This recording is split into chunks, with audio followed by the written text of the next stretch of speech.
Alright, good afternoon. Just looking into going back to what we have been working with equations, and then we're going to make a segue over to inequalities.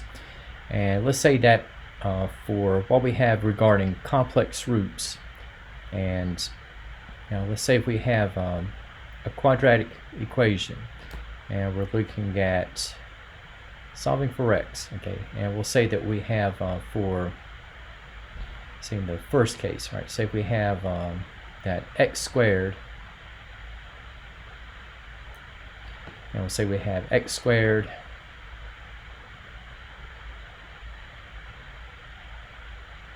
plus 7x plus 15 is equal to 0. Okay, so we have a quadratic equation that is in standard form. However, okay, this trinomial that we have cannot be factored into real integer coefficient terms. And okay, so in terms of solving, okay, so again, we can revert to the use of the quadratic formula. Okay, and again, for x squared, okay, again, this is implicitly 1x squared. So we have with the leading coefficient a, okay, that is equal to 1. And for what we have in the case of b, okay, we have this equal to 7.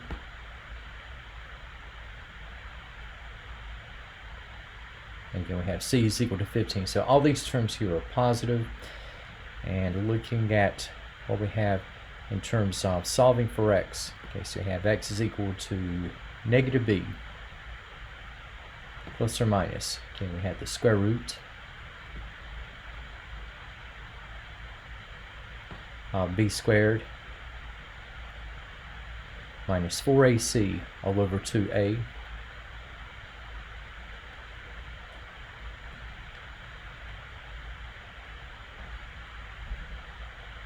okay, and with our values of a, b, and c already established, okay, so if I substitute, okay, so the negative of b is going to be the negative of 7. We have plus or minus, okay, the square root, okay, and so b squared, okay, we have 7 squared minus 4ac, we'll have minus 4 times 1 times 15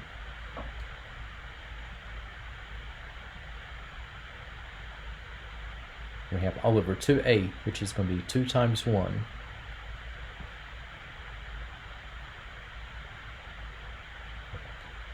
and just for what I have for the radical, again, we have the square root, and we have 7 squared is 49. Now for the minus 4ac portion, we have minus 4 times 1 is negative 4. Negative 4 in turn multiplied by 15 is going to be negative 60.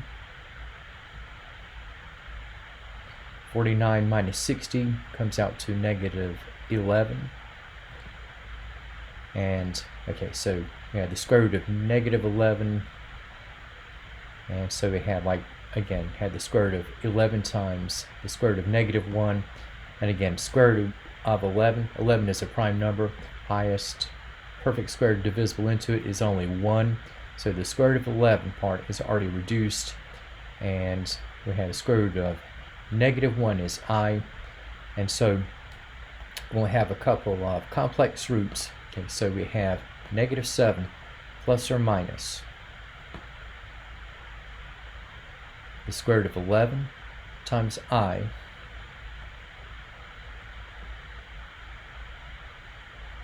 and that is going to be all over 2.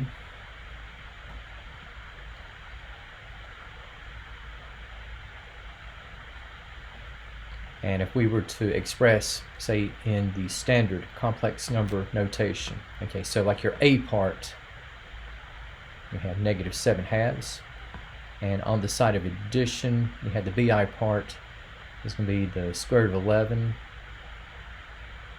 over 2 times I, and for the a plus bi combination where we have subtraction involved, we have with the other complex roots, so we have negative 7 halves minus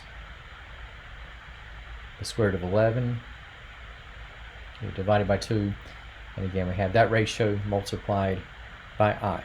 Okay. And so again, we have a couple of complex roots in this particular arrangement.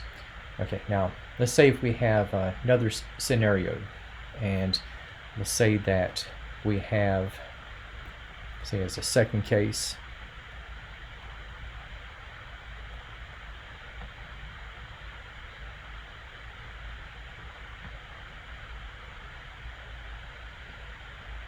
and we'll say that we have, in the layout, okay, we'll say that we have x squared, and we'll say we have x squared plus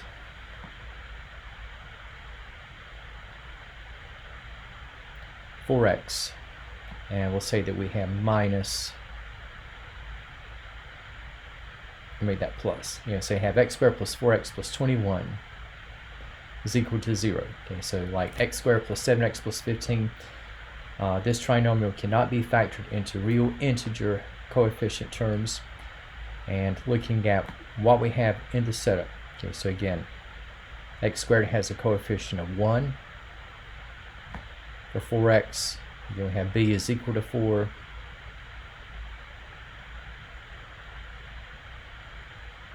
Again, for the coefficient c, we have 21. So we have addition throughout. And for what we have in the arrangement, okay, so just reverting to the use of the quadratic formula. Okay, let me just copy that again.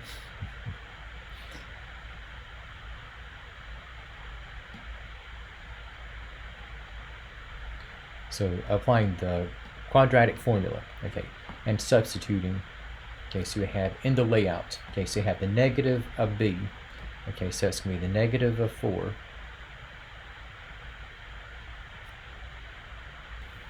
and you have with the radical, okay, so you have plus or minus, okay, the square root, you got b squared, okay, so you have the square of 4, minus 4ac, so you have minus 4 times 1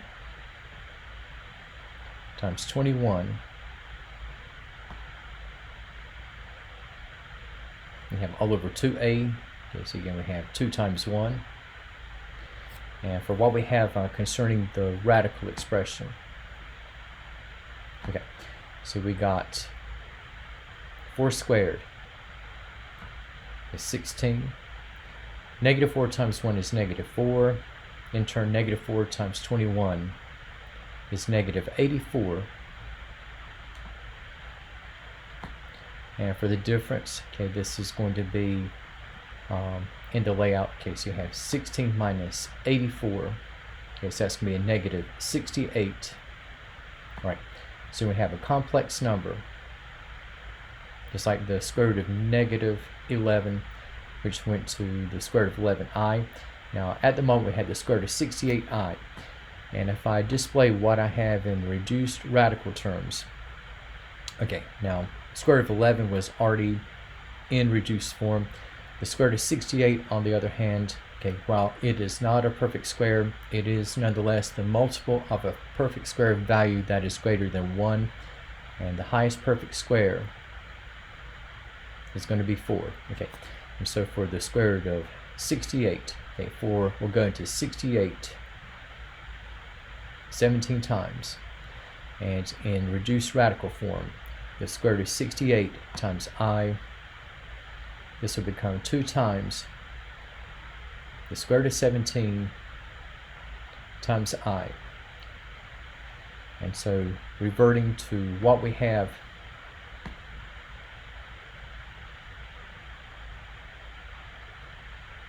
in the quadratic formula steps, okay, so you have negative 4 plus or minus. Again, the set of radical terms, you have plus and minus 2 times the square root of 17i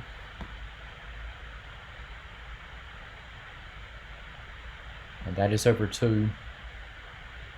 And I'm just going to kind of stretch this on out a bit. Okay, so if I were to separate the a from the bi combinations, so you got like negative 4 halves plus or minus 2 times the square root of 17 over 2 times I and then separating. So you got your A have -4/2, so this will go to -2. And for the BI combinations, okay, you're going to have the 2's to cancel out. So one combination, okay, we have -2 plus the square root of 17 multiplied by I, and again, I is outside the radical. And then for the other complex value, we're going to have -2 minus the square root of 17, we have times I. And again, I is not inside the square root. All right, so we have another set of complex numbers. All right, now for what we have for equations that might have exclusively complex numbers or real numbers or a blend of both, and we have just crossing over to what we have for a special category of equations, and we're going to have not just quadratic equations, but what will turn out to be equations quadratic in form.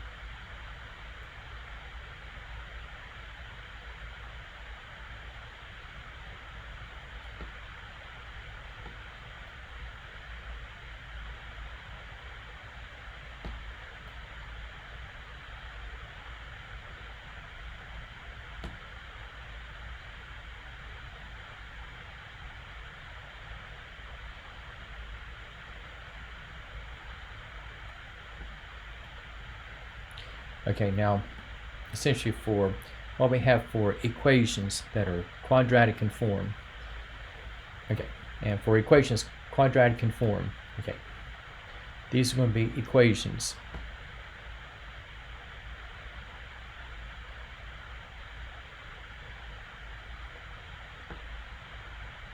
where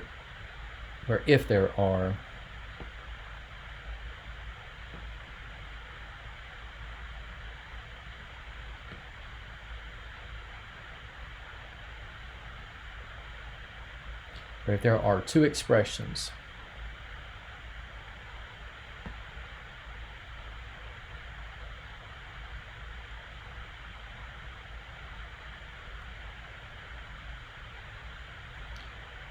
in the dependent variable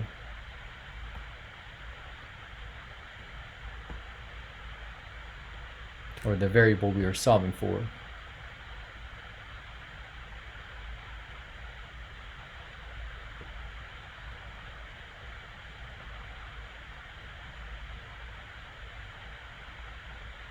okay, if there are two expressions in the dependent variable, okay, the higher degree expression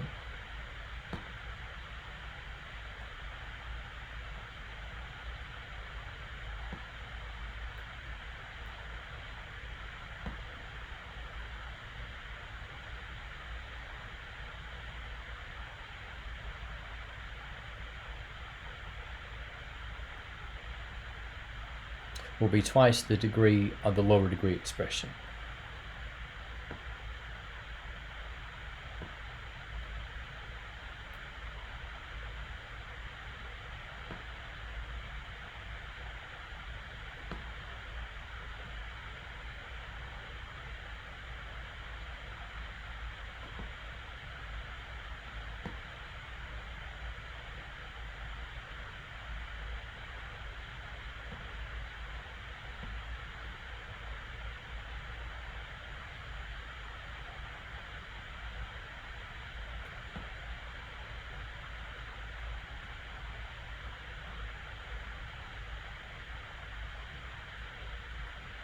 And just to kind of give you some examples, okay, we're not going to be solving for these particular equations, but we'll say we have, for instance, if we have, let's say,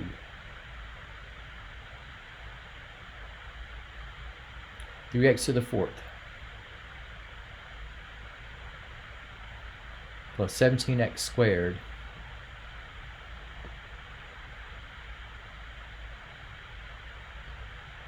minus 500 is equal to 0. Okay, so if you notice, we have two expressions in the variable x. Okay, here we have the higher order, we have x to the fourth. Lower order, we have x to the second. And just looking at comparing the degrees. Okay, so you have the higher order, so you have 4. And the lower degree in x, we have at 2, and 4 over 2 is going to be 2. Okay, so again, we're looking at twice the degree. And since we have x to the fourth is twice the degree of x squared, we can say that this particular equation is going to be quadratic in the lower degree appearance of the variable expression. So in this case, we're going to have the equation to be said to be quadratic in x squared.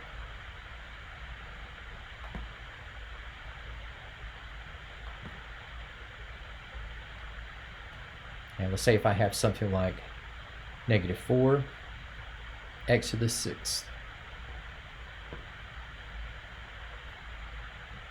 minus 33 x cubed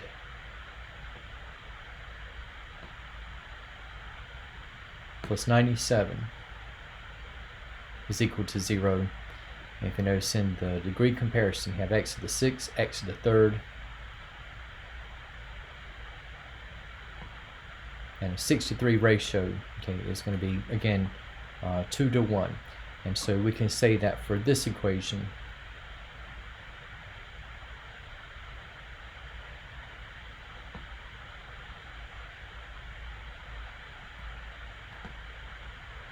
this will be said to be quadratic in x cubed. All right. Now, so far we've had raised powers in x. But let's say that if I were to kind of take a step back, and we'll say that we have x minus 17 times the square root of x plus 89 is equal to 0. And another way that this can be expressed, we say we have x minus, if I put square root of x in degree terms, okay, remember square root is going to be a second root, and so you're looking at the second root of x to the first and writing as a non-integer exponent. Okay, we'll have x to the 1/2, so another way to express is that we have x minus 17 times x to the 1/2 plus 89 is equal to 0. If you notice, you have x by itself is of first degree, and we have the lower degree in x, we have the square root of x. In this case, you have 1/2 degree.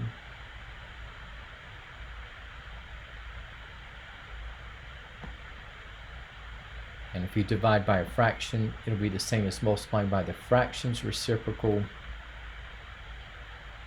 And so we still end up with a 2 to 1 ratio. And for this particular display, we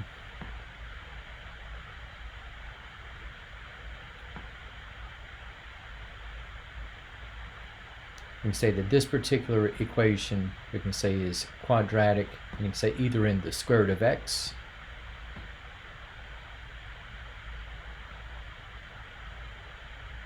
or in its exponential equivalent terms, you can say it's also quadratic in x to the 1/2.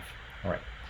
And now, let's say that if I have a little different layout, and let's say if I have something like x squared plus 11 raised to the second power, and I'll say that I have minus 4 times the quantity of x squared plus 1, and implicitly, okay, this is going to be to the first.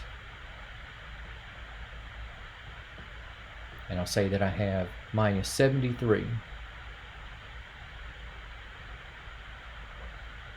is equal to 0. Okay, so again, I'm just going to copy this just to stress the degree.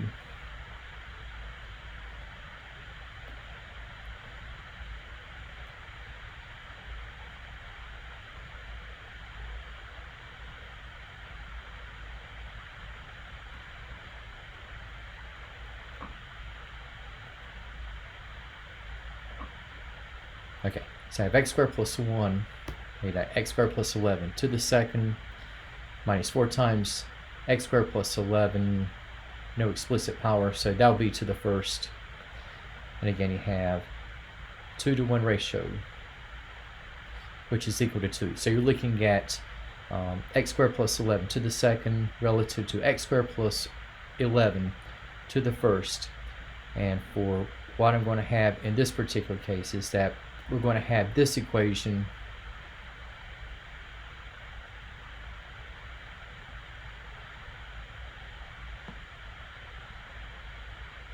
it's just going to be quadratic in just x squared plus 11 to the first.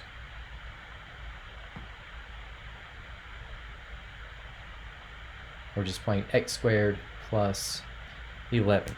So whenever you're looking at equations quadratic in form, if you have on display, okay, two terms that are in the same dependent variable, the higher order will be twice the degree of the lower. And these are 4 cases that we have in the mix. Okay, now let's say that for equations that are quadratic in form,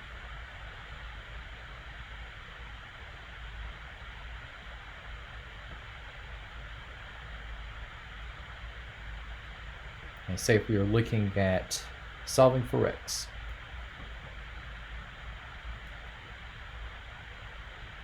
we'll say we have in the first case, right? We'll say we have x to the 6th.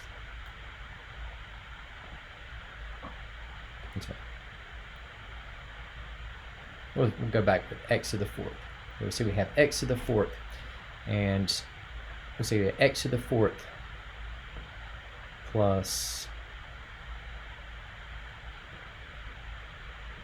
let's say we have x to the 4th plus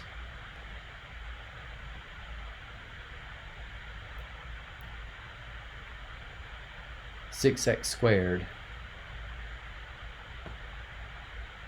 minus 7 is equal to 0. Okay, so you have x to the 4th plus 6x squared minus 7 is equal to 0. So you have an equation that is quadratic in form. Okay, so we have this equation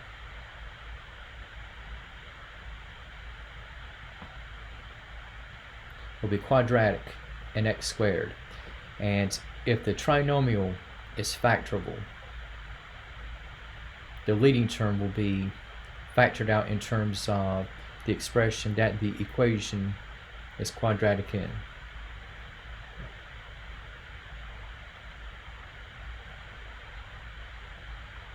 So initiating what we have here, so we have for x to the 4th, okay, again, x to the 4th, we have this equation will be quadratic in x squared.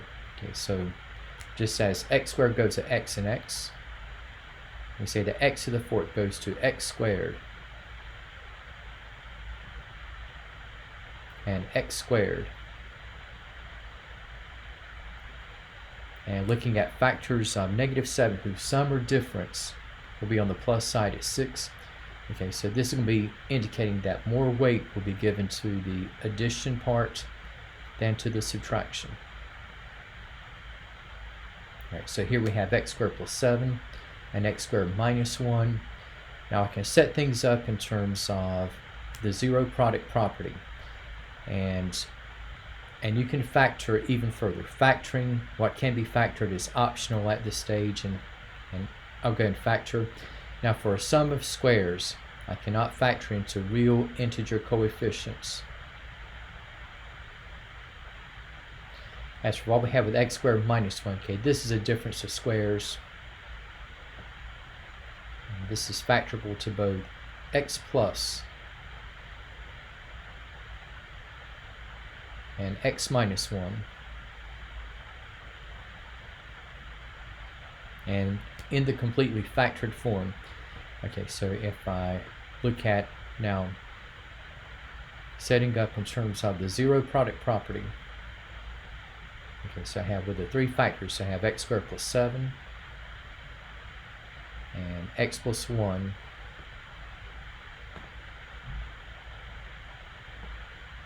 as well as x minus 1 equal to 0. Okay, so for x squared plus 7 equal to 0, Now, whenever you have a sum of squares, or where the only variable term is x squared and I have the operation of addition, again, I cannot factor, so I can just move the constant over. So here we're going to have the x squared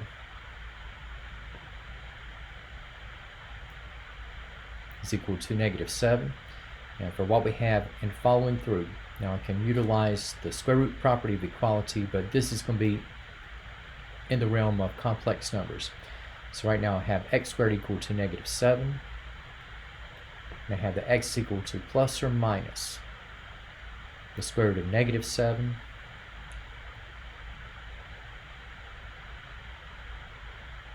And for what we will have here, we'll have the x equal to plus or minus the square root of 7 times I. Okay, and for x plus 1 equal to 0, right away, x is equal to -1. And for x minus 1 equal to 0, we'll have the x is equal to 1. Okay, so we're going to have 4 solutions. And we'll end up with 2 complex roots as well as 2 real roots. Okay, so we have in the assortment, okay, we have x equal to, on the complex number side, we have the square root of 7i, and the negative of the square root of 7 times I. And for the real roots, okay, we'll have negative and positive 1.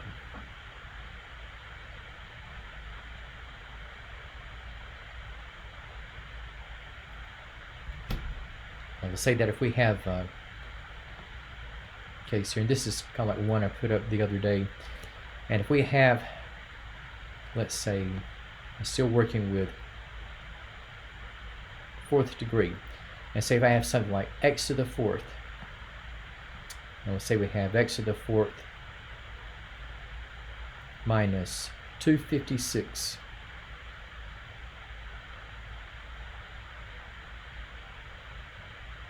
is equal to 0. Okay, the way you could look at this, okay, notice you have only one variable term with x to the 4th. And if I were to look at this in any other way, where I would have like an explicit equation in quadratic form display, and treat x to the 4th as a higher order term, so you have like x to the 4th plus 0x squared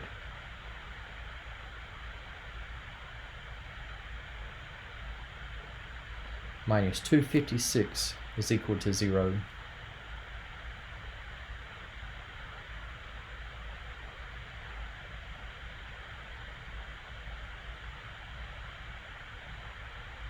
Again, we will have an equation that it will be quadratic in x squared. Okay, so looking at factoring this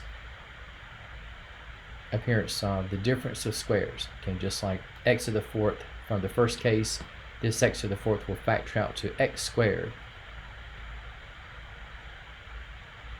And for the factors this time of negative 256, okay, that will combine to 0, so we have equal weights in terms of the adding and the subtracting.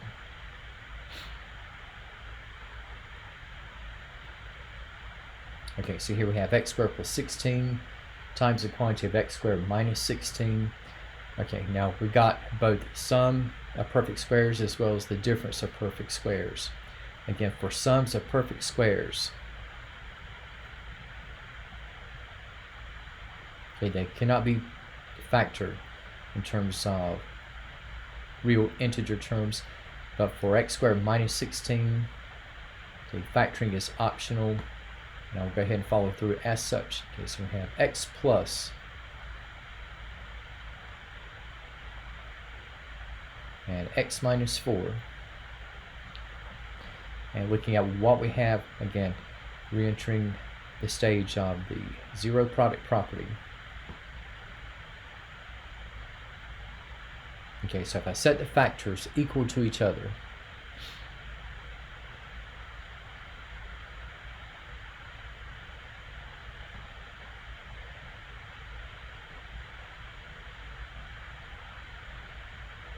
okay, so for x squared plus 16 equal to 0, again, I can isolate the x squared term, in this case upon subtracting 16 at both ends.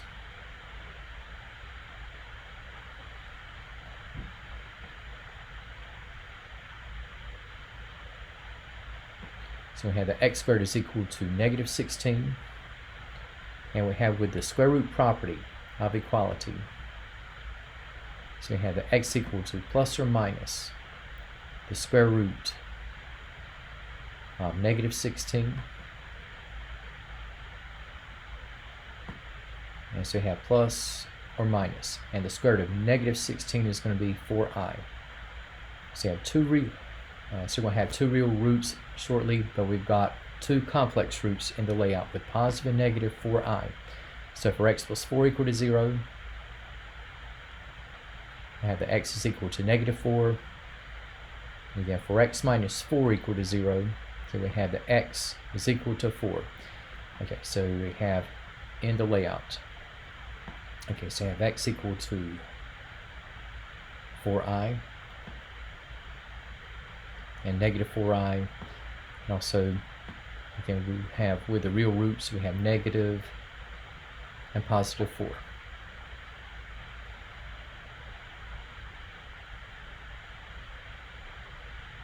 All right, now let's say that for something that might have added steps, and I know that in many textbooks, including this one, okay, I know that sometimes the authors like to stress use substitution.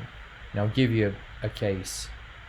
If you notice earlier, okay, we had like this last item, okay, was said to be quadratic in sort of a multi-term expression.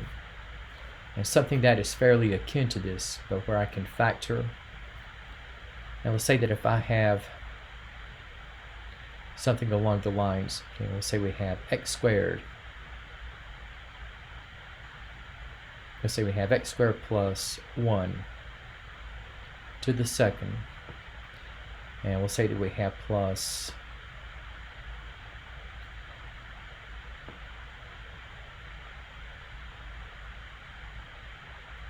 two times, and we have the quantity of x squared plus 1 and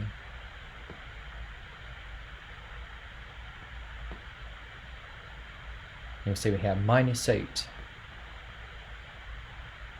is equal to 0. Okay. Now again, this equation, okay, this will be said to be quadratic in x squared plus 1 to the first.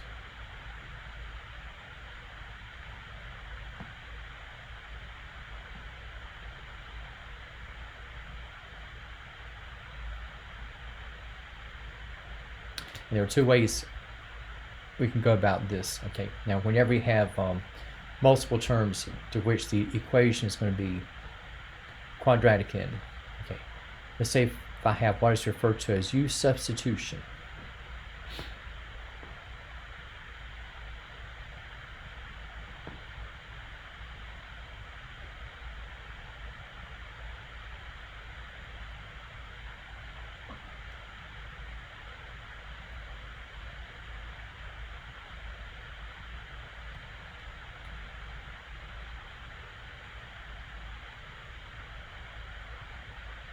Okay, so with use substitution, okay, so I can take the variable u and set it equal to what the equation is quadratic in. Okay, so in this case, we'll let u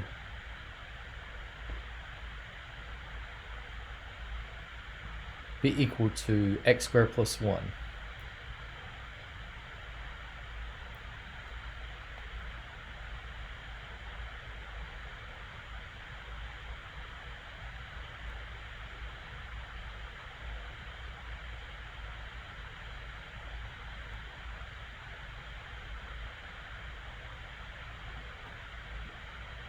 All right, so just again, so replacing x squared plus 1 with u.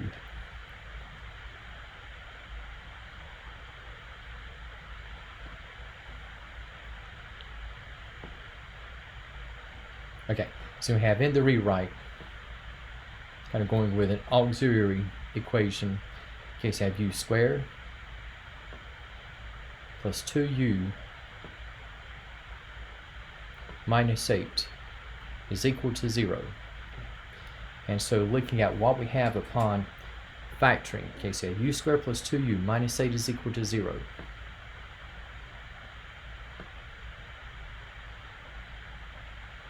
Okay, so you have u squared with factor out to u times u. Factors of negative 8 where the sum or difference will be on the plus side at 2. Okay, so you have more weight will be given to the addition than to the subtraction. Okay, so in terms of the substitution variable u, if I take the factors and set equal to 0, okay, so you have for u plus 4 equal to 0, we have that u is equal to negative 4, and for u minus 2 equal to 0, I'm going to have that u is equal to 2. Okay, now again, we had applied u in substitution of x squared plus 1, and I'm going to take these values of u and put back in terms of x, because in the scheme of things I am solving for x. Okay, so we'll let u be equal to x squared plus 1.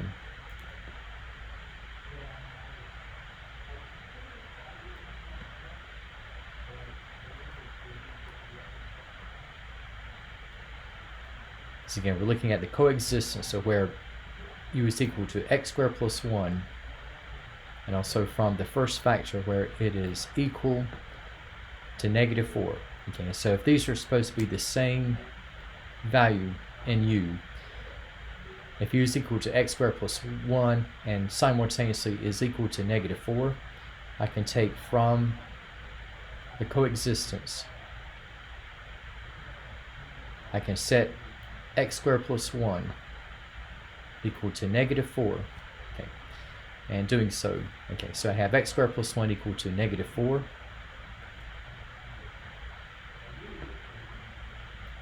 And isolating x squared,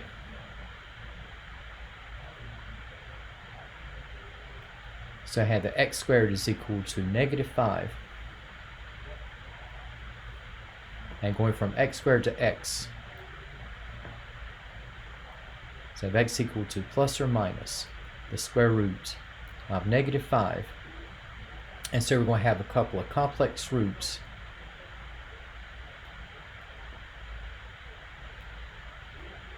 So yeah, plus or minus the square root of 5 times I. Okay, and again, also working with the value of 2.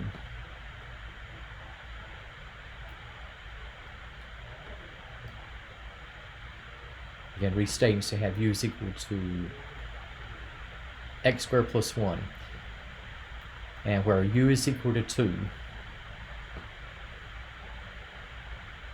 so I can set things up here. So I had the x squared plus 1 is equal to 2. Again, taking 1 away from both sides. So we had that x squared is equal to 1. Okay, and if I go with the square root property of equality route, okay, so you have x equal to plus or minus the square root of 1, and the square root of 1 is 1. So for what we have here is going to be a blend of complex and real solutions. Okay, so on the complex side we have the square root of 5i,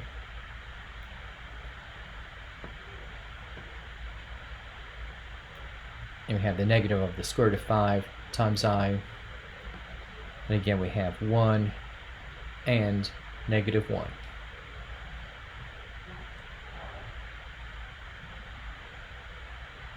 Okay, now just mention, okay, and I've been asked this before, okay, could you solve this equation without having to do the u substitution route?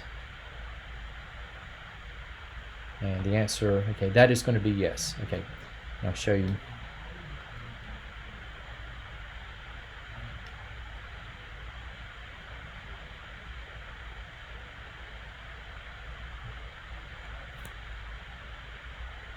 And what you would have here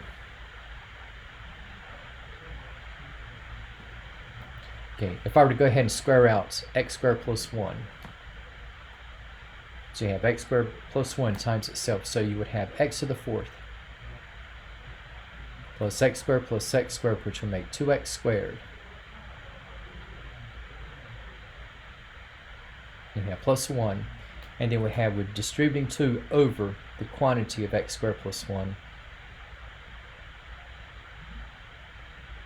So it'll be 2x squared plus 2 minus 8. And we have is equal to 0. And gathering like terms.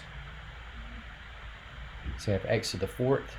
And for what we have in the variable terms in the square of x, we have 2x squared plus 2x squared. So this will be 4x squared. And for the constants, got 1 plus 2 is 3. Take away 8. And so you have minus 5. And guess what? For the follow through,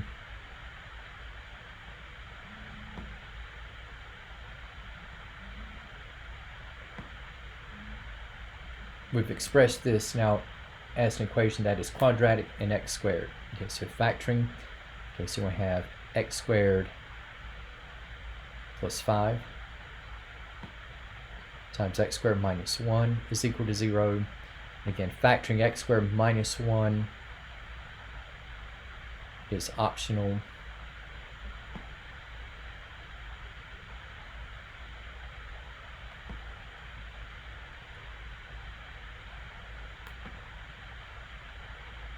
And through this route, okay, we're on our way to the exact same results. Okay, so we have with x squared plus 5 equal to 0.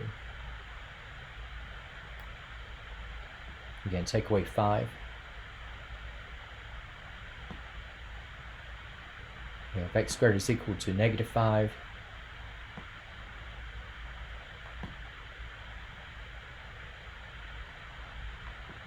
Again, with the square root of negative 5, we have x is equal to plus or minus the square root of 5 times I.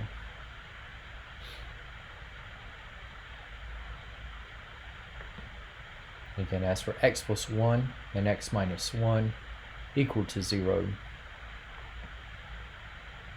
Again, we have x equal to negative 1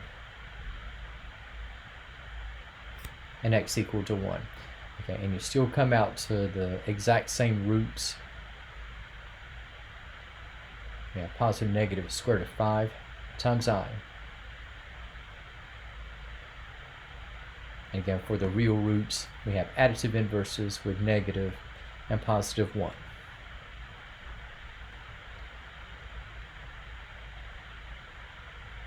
Okay, now looking at what we have in solving equations, quadratic in form.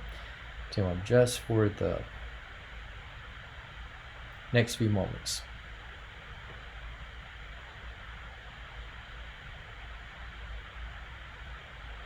Let's see what we get for, let's say,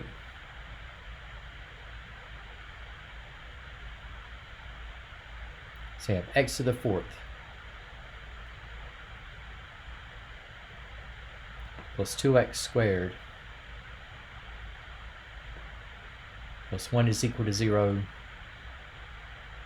Also, let's see what we get whenever we have x to the fourth. Let's say we have plus 6x squared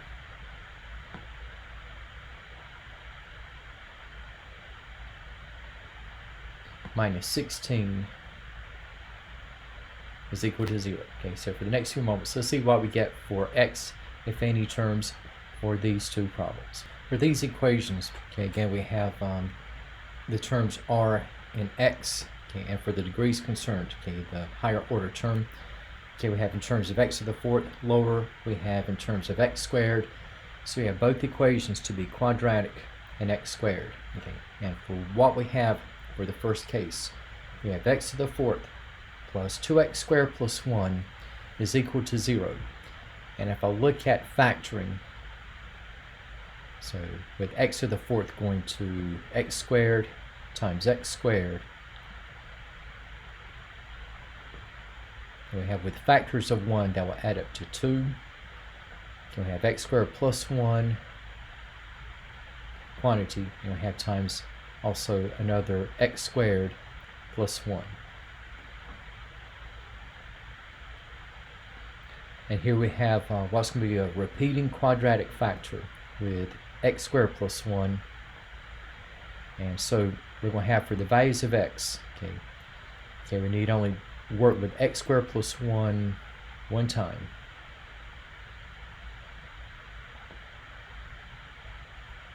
So you have x squared plus 1 is equal to 0, and isolating x squared.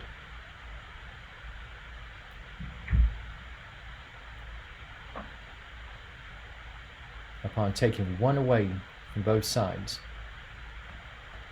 Okay, so we have the x squared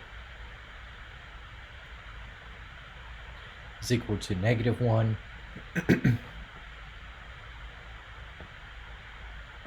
And we have with the square root property of equality, so we have x equal to plus or minus the square root of -1. And so this time we have only 2 roots, both of which will be complex. And so we end up at positive and negative I.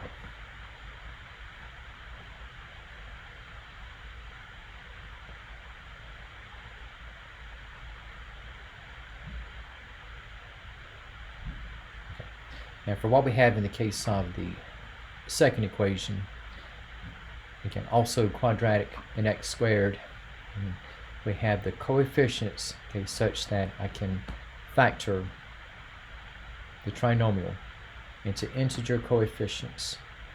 Okay, so we have with x to the 4th, again, we have factoring out to x squared and itself. And for factors of -16, okay, whose sum are different, so we'll be on the plus side at 6. So more weight would be on the plus side at 8. And on the side of subtraction, we have -2. And here we can utilize the zero product property. So here we'll have x squared plus 8 is equal to 0. And also we have x squared minus 2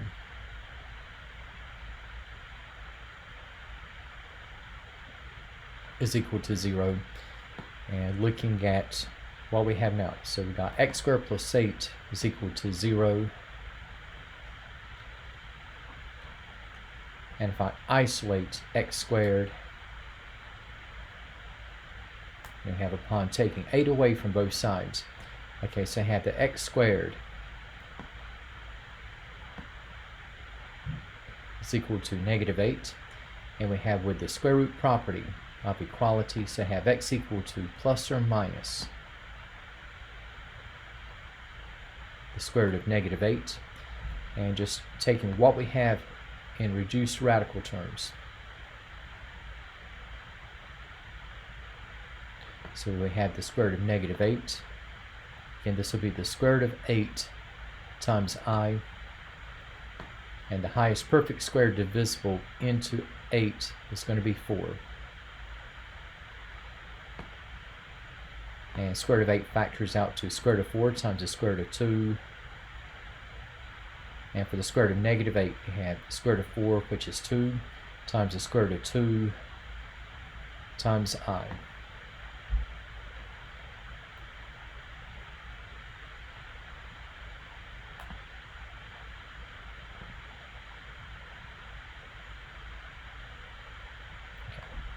And for what we have for x squared minus 2 is equal to 0.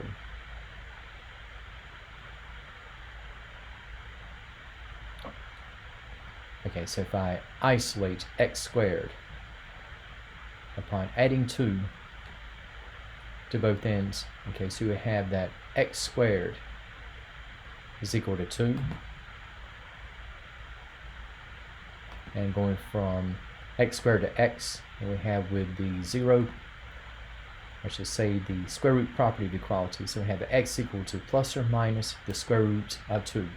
So we have some irrational roots in the mix, okay, and we have for the complex numbers, we're going to have 2 times the square root of 2i, and the negative of 2 times, okay, the square root of 2 times I. And for the real irrational roots, we have the square root of 2, as well as the negative of the square root of 2. Okay, so you have additive inverses, okay, for the real and the complex roots. All right, now so far we kind of dealt with just the fourth order for the equations that are quadratic in form. And let's say if I keep the coefficients from this equation, and say if I carry this out to where we'll have x to the 6th plus 6x cubed minus 16 is equal to 0. Okay, so the lower degree term is going to be along the lines of x cubed. And again, we have a 2-to-1 ratio between the higher and the lower degrees in x.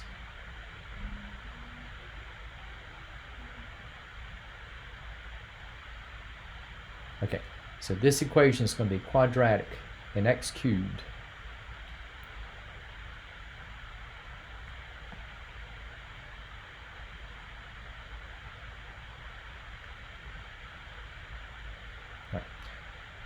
And again, so if we look at factoring, okay, so for x to the 6th, we can factor this out in terms that it is quadratic in, so I have x cubed times x cubed. Again, for the coefficients, I'm still going to have plus 8, and we have minus 2.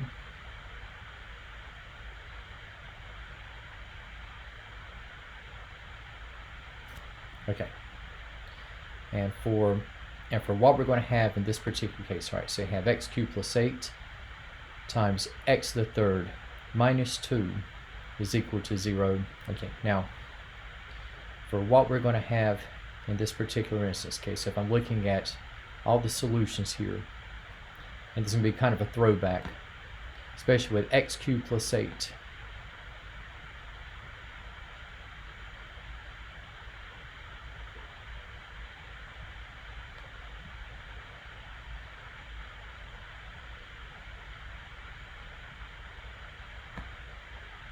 Again, for the sum of cubes,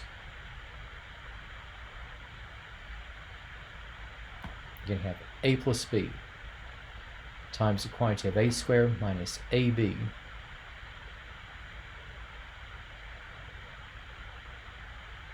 plus b squared. Okay, now for x cubed plus 8.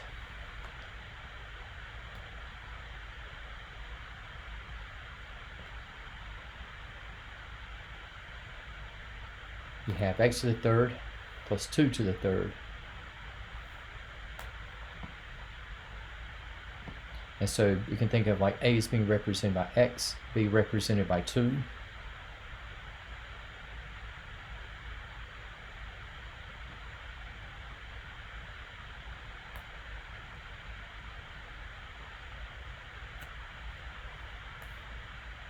And we have our a squared minus ab plus b squared. Okay, so I have x squared. We have for minus ab. Okay, so you have minus 2 times x. And b squared, okay, that is going to be 2 squared, which is going to be 4.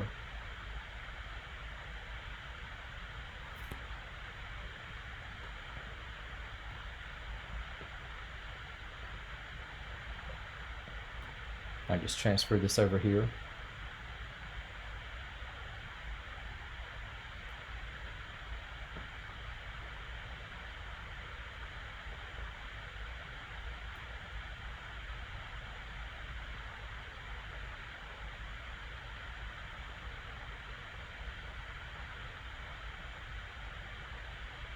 And I have times the quantity of x cubed minus 2.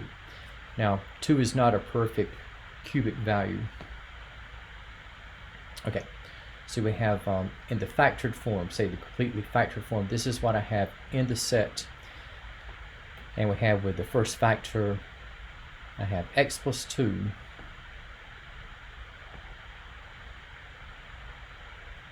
is equal to 0, okay, from which we're going to have the x is equal to -2. And then we have next in line, okay, so we have with x squared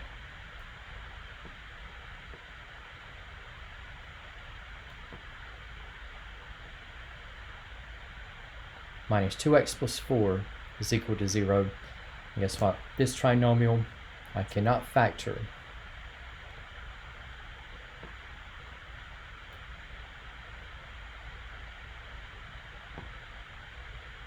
But if I go with the quadratic,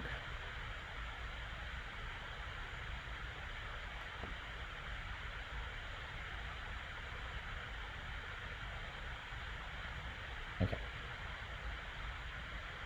So we have for x, okay, so we got for negative b. B is the negative value. Now we're taking the opposite sign of this.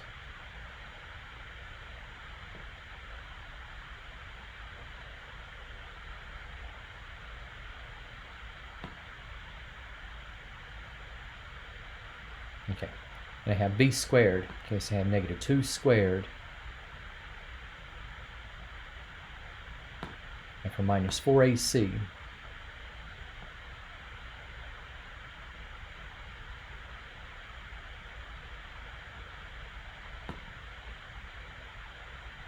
I have all over 2a, so I have 2 times 1. All right. Now for what I have in the case of the radical, okay, so I got the square of -2. -2 times -2 is a +4. And I have -4 times 1 is -4. -4 times 4 is -16.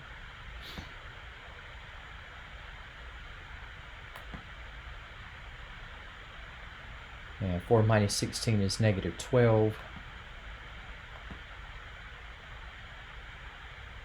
So I have the square root of 12i. And that can be reduced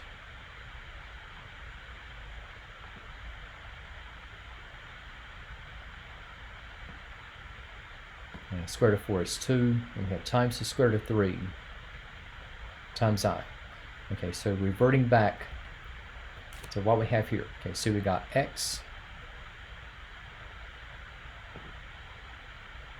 is equal to, so we got the negative of -2, so that's going to be a +2. Yeah, plus or minus. Okay, 2 times the square root of 3i. Then we have all over 2. And if I display what I have in compact form, so we got 2 halves is 1. We got plus or minus. And 2 square root of 3 times I over 2. This will be the square root of 3 times I. And now for the remaining factor with x cubed minus 2.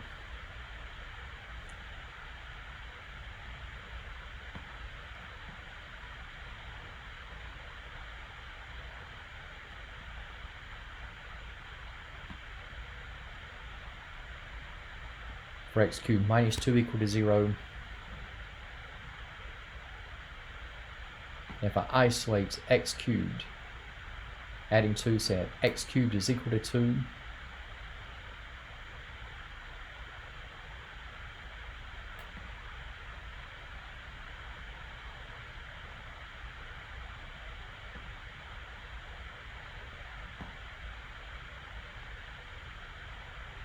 And so we're going to have that x is equal to the cubic root of 2.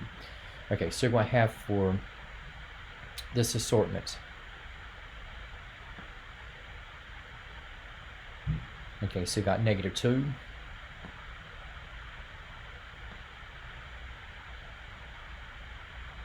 You have 1 plus the square root of 3 times I. 1 minus the square root of 3 times I. We have also the cubic root of 2. Okay, so for just those items, okay, now for your test, okay, there'll be an item like that we will have like in factoring, in some instances, sums and differences of cubes, but in terms like equations where you have to do all the factoring and then using the quadratic, okay, that will not be in your test, I promise. Okay, now in the case of different degrees in x, and these being much less analytical, and let's say that if we have an equation in x, and let's say we have x plus, and let's say we have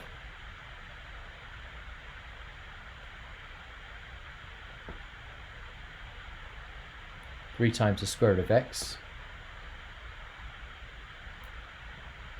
minus 18 is equal to 0. Okay. And again, for this particular equation, okay, that one is going to be quadratic in the square root of x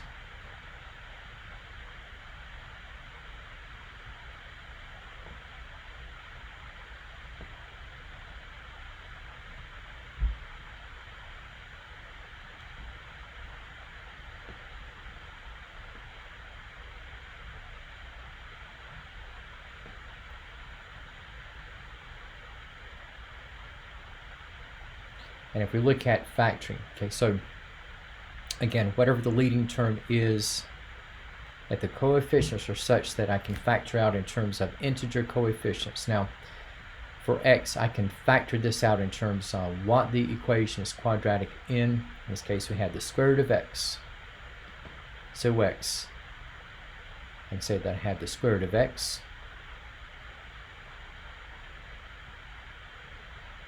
times the square root of x,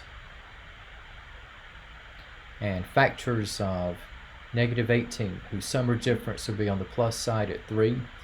Okay, so here I have square root of x plus 6, and the square root of x minus 3 is equal to 0. And in this setup, okay, if I take the zero product property, so I have the square root of x plus 6 equal to 0, and the square root of x minus 3 equal to 0. Okay, so I have radical equations in the square root of x, and if I isolate the square root of x,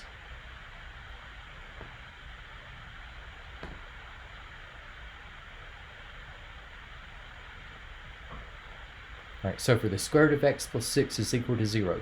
If I take 6 away, I'm going to have that the square root of x is equal to negative 6. If you notice, okay, we have a square root is going to be an even root. And again, there's that other rule, which is going to be the principal square root rule. And again, the even root of an expression cannot reduce to a negative constant. So for this part of the zero product property, okay, there is going to be no solution.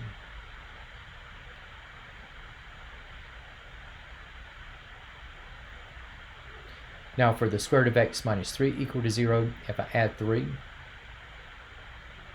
and we'll have the square root of x set equal to 3, and again, an even root expression, trying to set equal to a non-negative constant, so I can proceed, and so I can free up the x from the radical upon squaring both sides.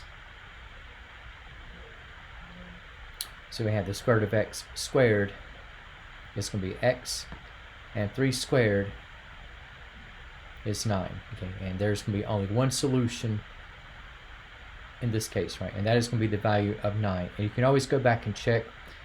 You have 9, and square root of 9 is 3, and you have 3 times 3 is 9. 9 plus 9 is 18. Minus 18 is equal to 0. And one more case, a final instance of what we have for equations that are quadratic in form. And we'll say that if I have x to the 2/3, I'll say plus 3 times x to the 1/3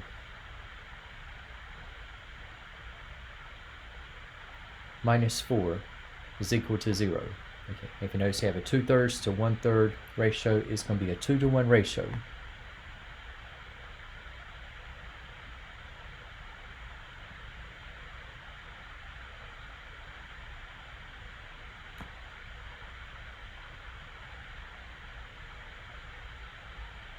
Okay, and so I had this equation to be quadratic in terms of x to the 1/3.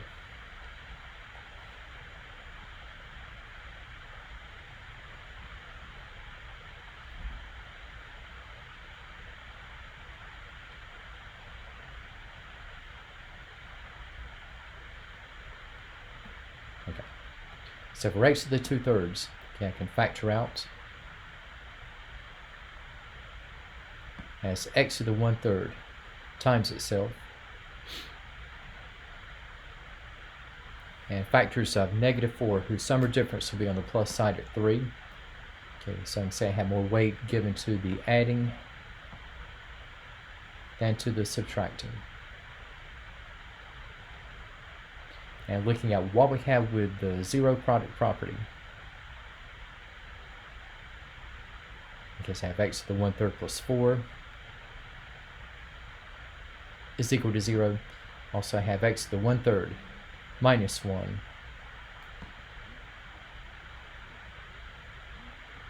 is equal to 0. And if I isolate the variable terms,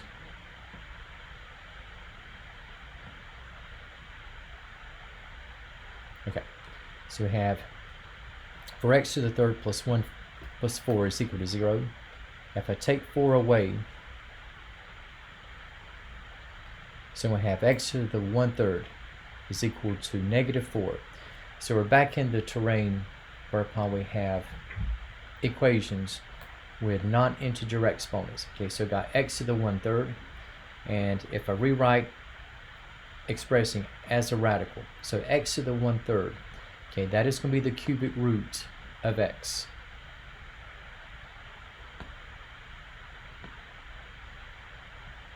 Okay, now, so you have the cubic root of x, so this is an odd root.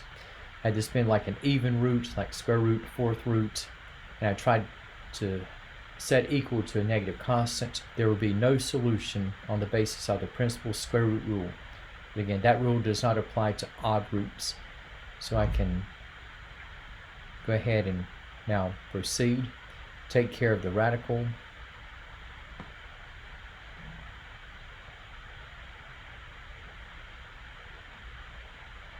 And for the cubic root of x to the 3rd, okay, so this will go to x, and -4 cubed, -4 times itself. Okay, this will get us to -64. And for x to the 1/3 minus 1 equal to 0, if I add 1,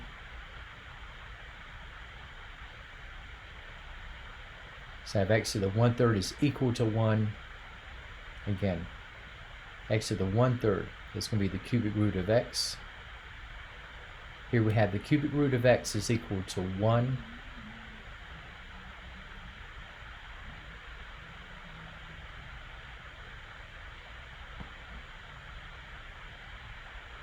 And we have upon cubing both sides.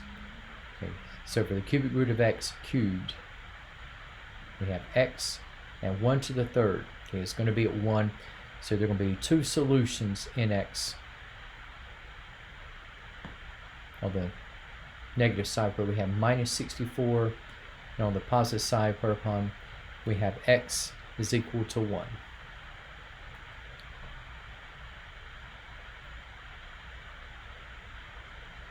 Okay, now for the items, okay, we're going to have in section R8, and we're going to have the crossover, okay, to working with inequality expressions. And now for what we have in the case of inequalities,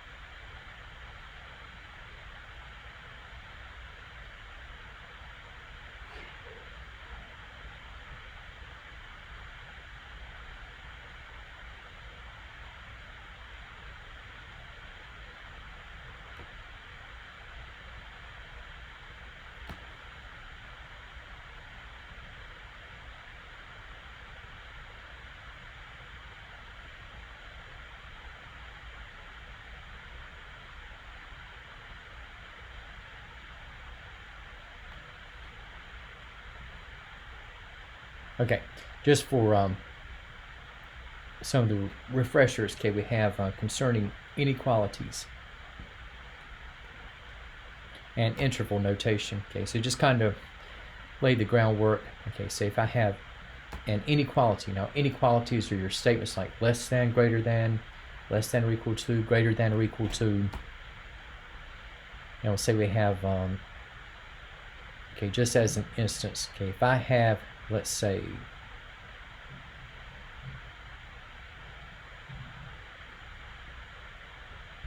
that we're going to have the x is greater than 2.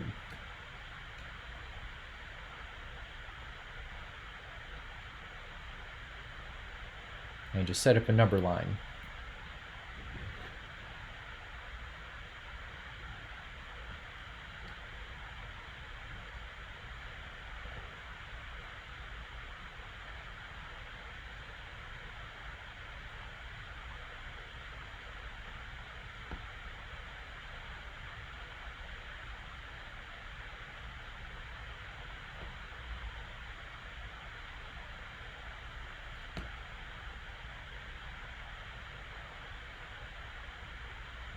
Okay.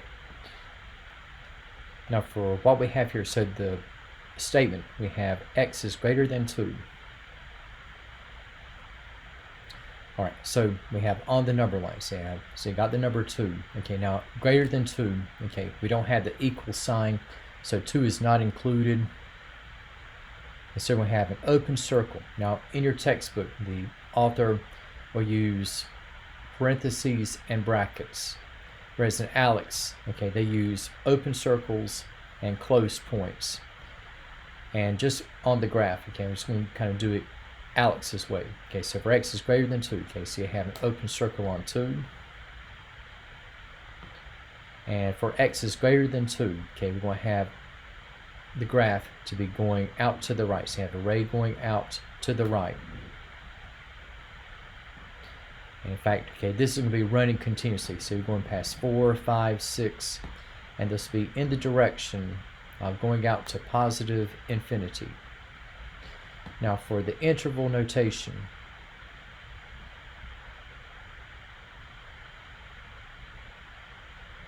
okay, these will be your statements that might have parentheses or brackets, maybe a blend. Okay, but for the interval notation, okay, so we're going past 2 and heading on out to infinity. Okay, now again, 2 is not included because there's no equal sign in the inequality. You have an open circle on 2, and to show that 2 is not quite included, okay, this will be in a parenthesis. In the case of infinities, like positive and negative infinity, those are boundless, so there's no endpoints there. And so infinity is going to be also in the parenthesis. Now, let's say that if I have an inequality that will be going in the same direction, and I'll say that we have x is greater than or equal to -1.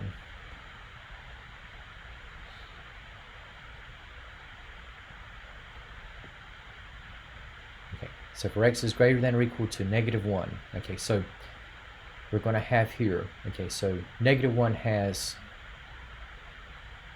the equal sign next to it for the inequality. So -1 is going to be included, so you're going to have a closed point. The rest of the values will be greater than. So we have that bit of history is going to repeat, okay, with the ray going out to the right. And again, heading out in the direction of positive infinity.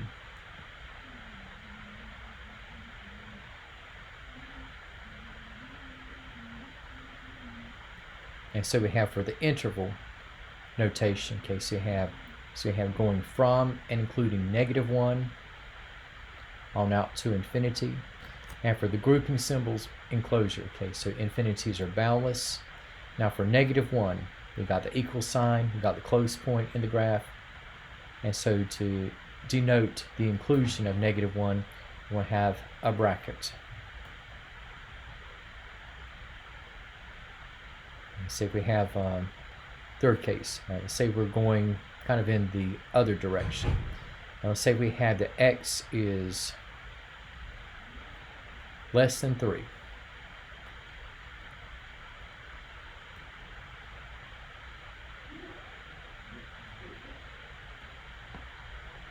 Okay, so for x is less than 3. Okay, so just like 2 from the first case, 3 doesn't have an equal sign next to it. So you can symbolize the exclusion with an open circle. But this time we have less than as opposed to greater than. So there's going to be a ray that will be going in the other direction.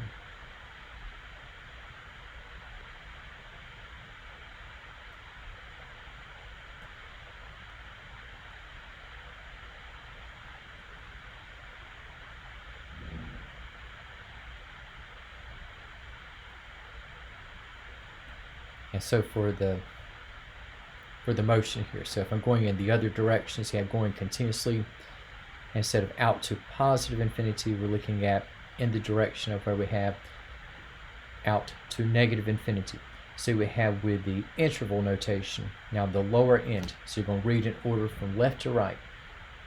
Lower end, we have toward negative infinity, and 3, again, tangent to this is going to be the upper end, and again, infinities are boundless, so you have a parenthesis, and 3 is not officially included, and so this will be the interval notation for values of x less than 3.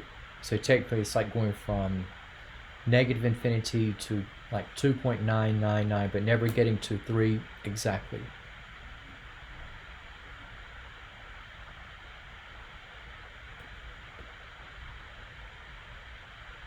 If I have, let's say that x is less than or equal to 0.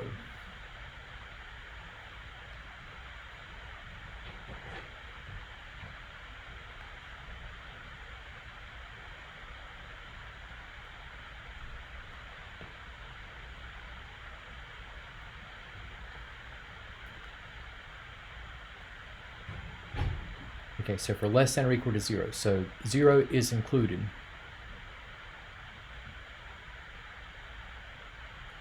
And direction-wise, okay, so we'll have a ray that'll be proceeding to the left.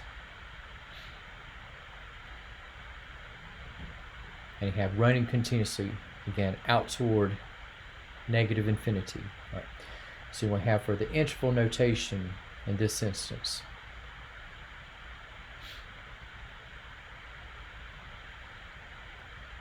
Okay, so you have starting from infinity. And again, infinities positive and negative remain in parentheses in the interval notation, and we have approaching and including 0. And so we'll have that 0 will be bracketed.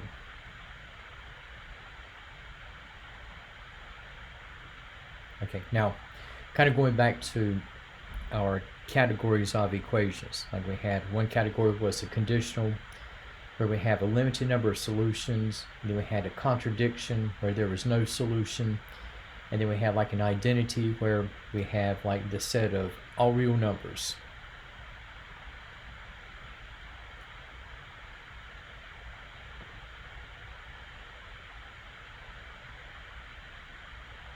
And the set of all real numbers can be expressed in terms of graphing as well as interval notation.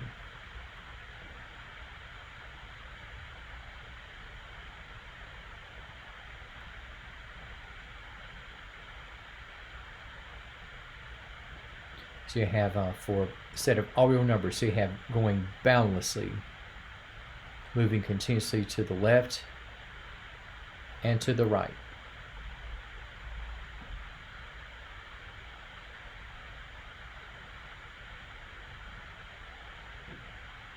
And for the interval notation, okay, so we have between negative and positive infinity. And again, with infinities boundless, okay, we'll have parentheses to enclose. All right. And now, so far we've had continuous motion, either exclusively to the right or to the left, and also with all real numbers can have continuous motion in both directions. Let's say if you don't have continuous motion at all, and let's say if we have like what's referred to as a compound inequality, and let's say that if we have something like -3 is less than or equal to x, which in turn is going to be less than 2. Okay, so this is referred to as a compound inequality, and just like a compound statement could be like linking at least two simple sentences together, well, we have with the compound inequality, we say this is going to be combining of where we have values of x greater than or equal to -3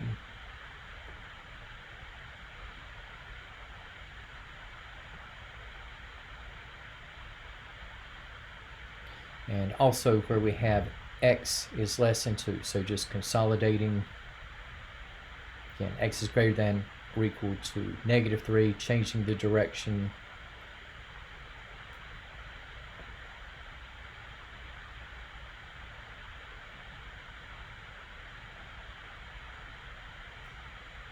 And just piecing together.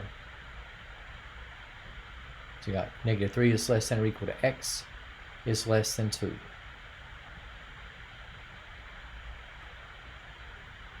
And for what we have in terms of graphing, okay, so you got -3 is less than or equal to x with an equal sign alongside -3, so we have a close point.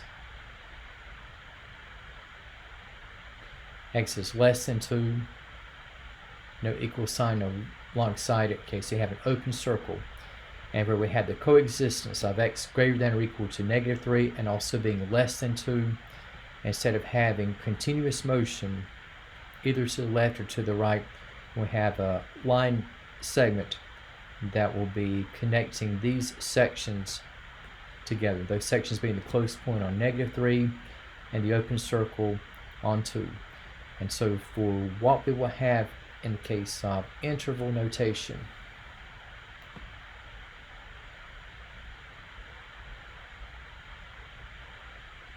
so you don't have any motion to negative or positive infinity.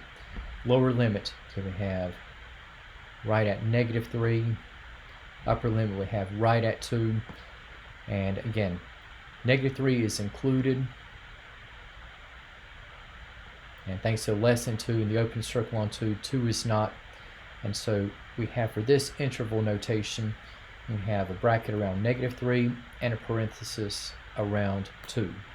All right, and just looking at what we have, let's say for solving inequalities.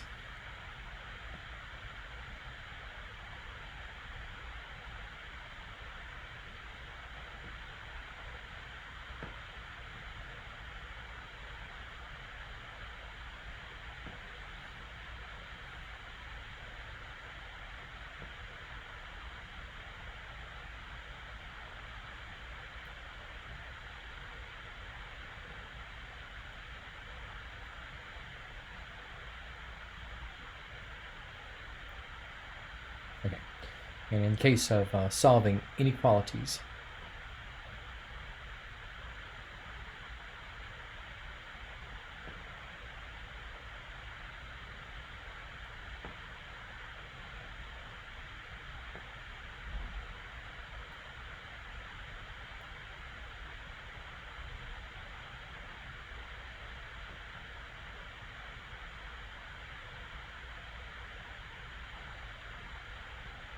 okay, so if I were to determine the interval solution of the following, okay, and we'll say that we have, like in the first case, we just kind of get us started off. Okay, if I have something like 2x plus 3 is greater than 17. Okay, so you got 2x plus 3 is greater than 17.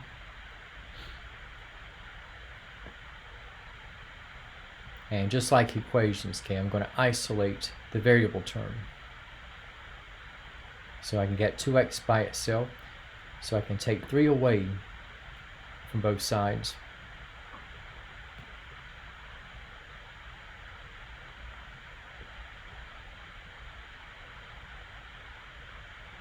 So we have that 2x is greater than 14.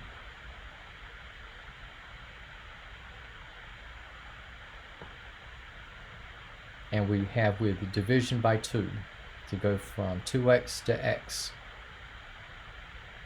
Okay, so 2x over 2 becomes x. And x is going to be greater than 7. All right. And again, just kind of a quick visual. Okay, so have like on a number line, okay, have x is greater than 7.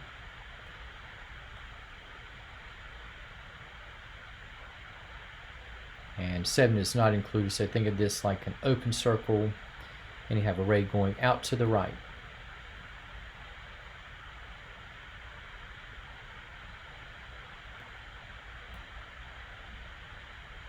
And moving continuously in the direction of infinity.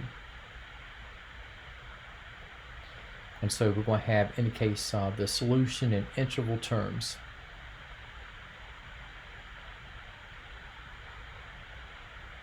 okay, so I have the lower limit tangent to 7 and approaching infinity. And again, we have 7 is not included, so we'll have a parenthesis around 7. And again, infinities are boundless, so you have another parenthesis.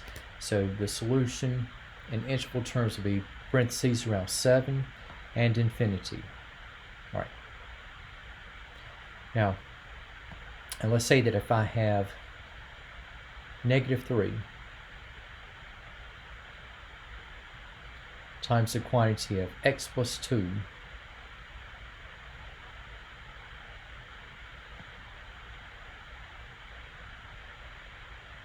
is less than or equal to 21.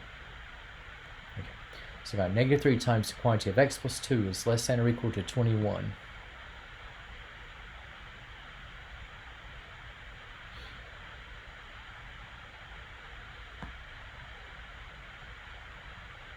Okay, so if we look at distributing, just to get the parentheses out, so we have -3 x minus 6 is less than or equal to 21. Again, if I isolate the x term, okay, so I add 6 to both sides.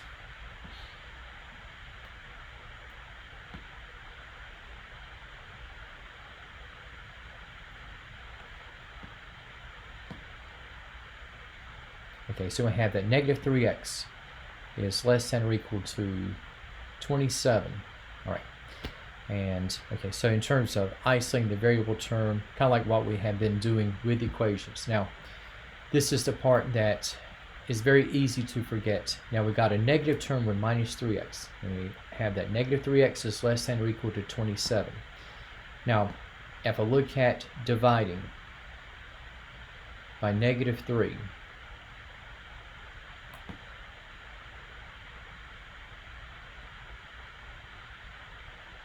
and this is the part that's easy to overlook. Okay, if you're multiplying or dividing by a negative, we're going to change the direction of the inequality. So just as a reminder.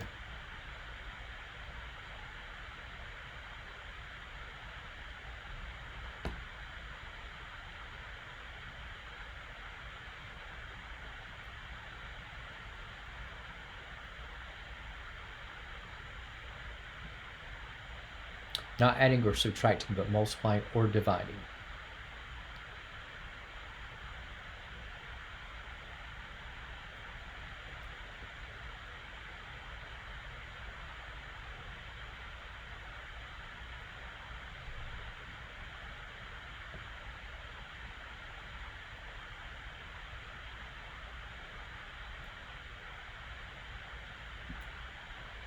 So we have, in effect, okay, so -3x is less than or equal to 27.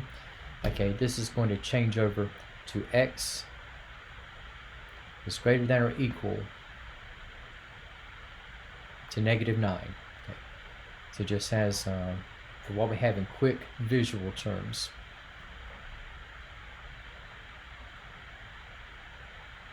So you have the point of reference, have -9, and with the greater than or equal to, equal sign signals a solid point, and the rest of the values will be greater than. So going once again out to the right,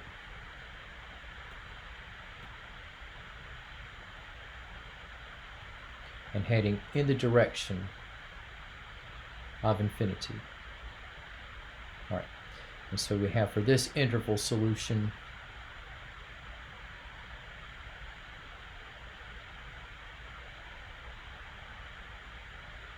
is have going from and including -9 out to infinity, and for the enclosure -9 is included.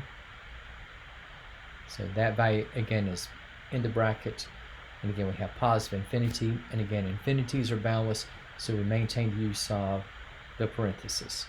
All right, and tell you what, in the case of solving inequalities, say for determining the interval solution,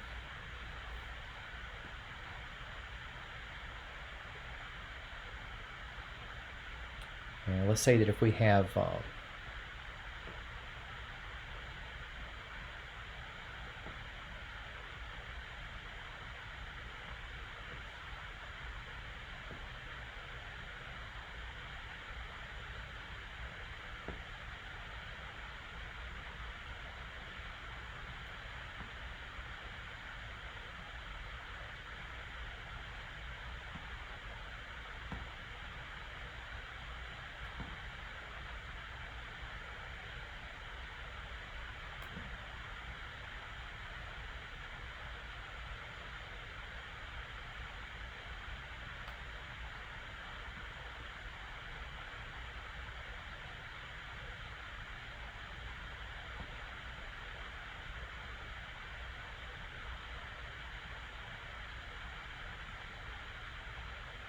okay, let's say just for the next few moments, let's see what we get for the interval solution for these two inequalities.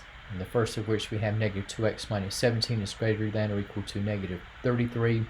And the next we have a compound inequality whereupon we have -4 is less than or equal to -4x plus 8, which in turn is less than or equal to 24. Okay, for these inequalities, okay, so here we have -2x minus 17 is greater than or equal to -33. And if I look at isolating the variable term, okay, so I can get -2x by itself upon adding 17 to both sides, and now we have -2x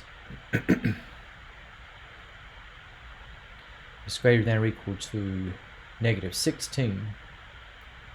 All right, so I have a negative variable term with -2x, and if I write this again without the negative coefficient, so we have with division by -2, what was negative becomes positive, and again the direction of the inequality is going to change.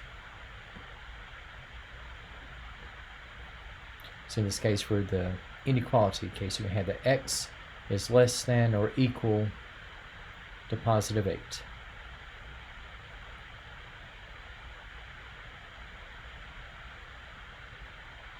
Again, just looking at the interval solution again, so the centerpiece we have with 8, and have that x is less than or equal to 8, so 8 is going to be included in the solution set. And in terms of graphing, I'm using graphing just to kind of create the visualization. Everything else is going to be less than, so we have a ray that's going to go continuously out to the left.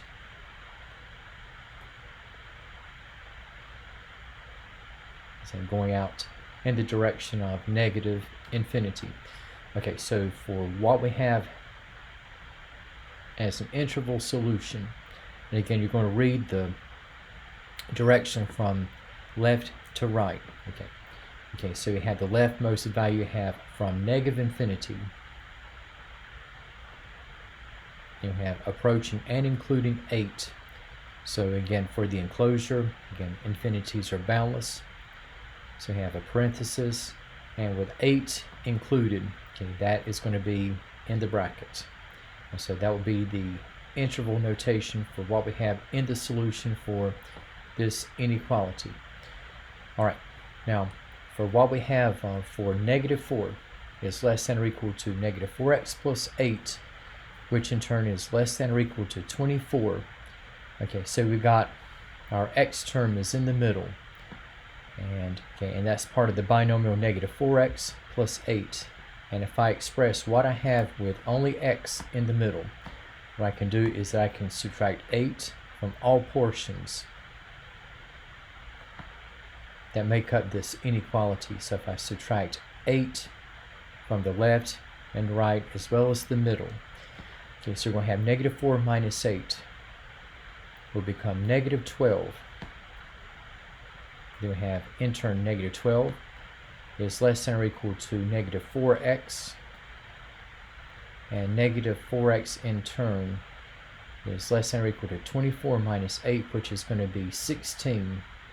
Okay, and you can notice we have a -4x in the middle, and we'll write as x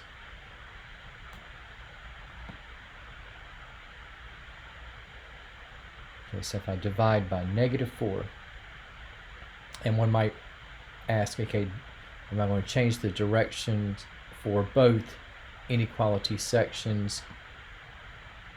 And yes. Okay, so again, anytime you multiply or divide by a negative, the direction of the inequality sections will change. Okay, so we got -12 over -4 is going to be a +3. And we have is greater than or equal to x. And x in turn, okay, is going to be greater than or equal to -4. And expressing and just rearranging to its logical equivalent, okay, from going from decreasing to increasing order. So like x is greater than or equal to -4 will be logically equivalent to -4 is less than or equal to x, and 3 is greater than or equal to x is going to be the same as x is less than or equal to 3.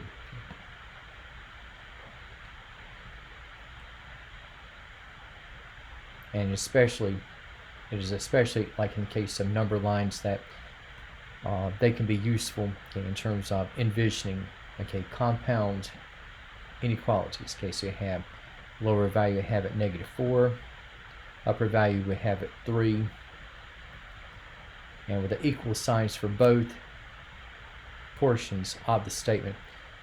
Okay, so you have -4 and 3 will be included, and everything else in between is also going to end up in the mix. Okay. And so you don't have any continuity to positive or negative infinity. You have just the containment with that particular line segment.